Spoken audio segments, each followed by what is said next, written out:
ఈ రోజున గజకేశర సంకటహర చవితి. కోటీశ్వర యోగం పొందడానికి మార్వాడీ సేటులు ఈ రోజున పారాయణం చేసే రహస్య వినాయక మంత్రం ఏదైతే ఉందో ఆ మంత్రాన్ని వీడియోలో చూడబోతున్నాము. చాలా విశేషమైన వీడియో.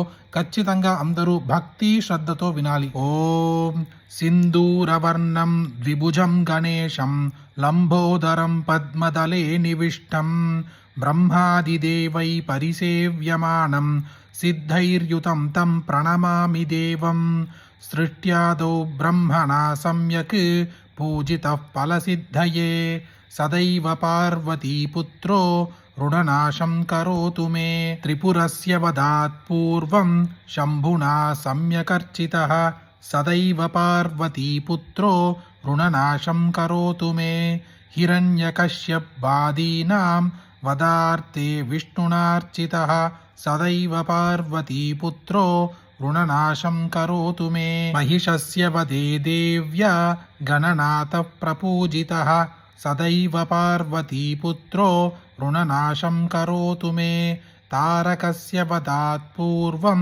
कुमारेण प्रपूजितः सदैव पार्वतीपुत्रो ऋणनाशं करोतु मे भास्करेण गणेशो हि पूजितश्च विसिद्धये सदैव पार्वतीपुत्रो ऋणनाशं करोतु मे शशिना कान्तिवृद्ध्यर्थं भूषितो गणनायकः सदैव पार्वतीपुत्रो ऋणनाशं करोतु मे पालनाय च तपसां विश्वामित्रेण पूजितः सदैव पार्वतीपुत्रो ऋणनाशं करोतु मे इदं ऋणहरस्तोत्रं तीव्रदारिद्र्यनाशनम् एकवारं पठेन्नित्यं वर्षमेकं समाहितः दारिद्र्यं दारुणं त्यक्त्वा कुबेरसमतां व्रजेत् ॐ गणेशऋणं सिद्धि वरेण्यं हूं नमः फट् अशेषकर्मसाक्षिणं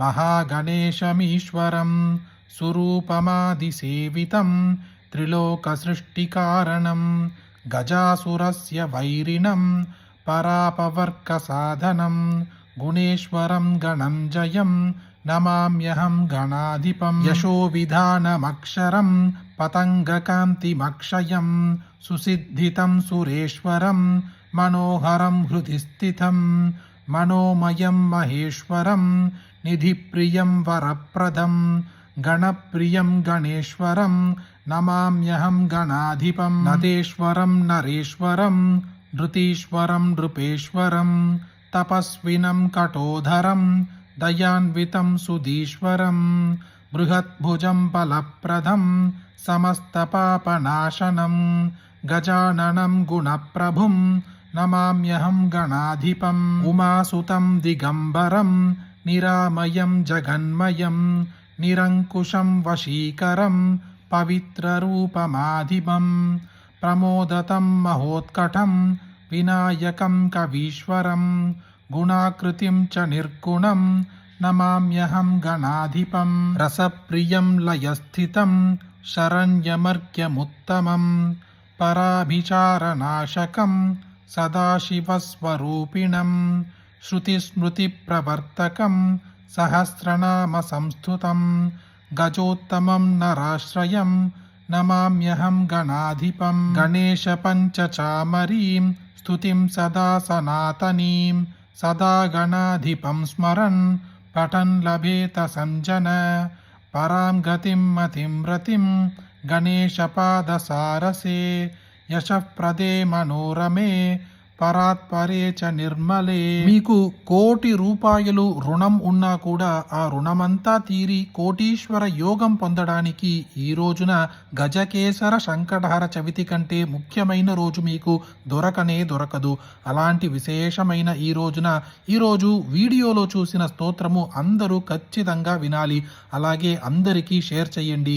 ఈ వీడియోని లైక్ చేయండి. రేపు ఇంకొక స్తోత్రములో కలుద్దాం. జయ జయ శంకర, హర హర శంకర.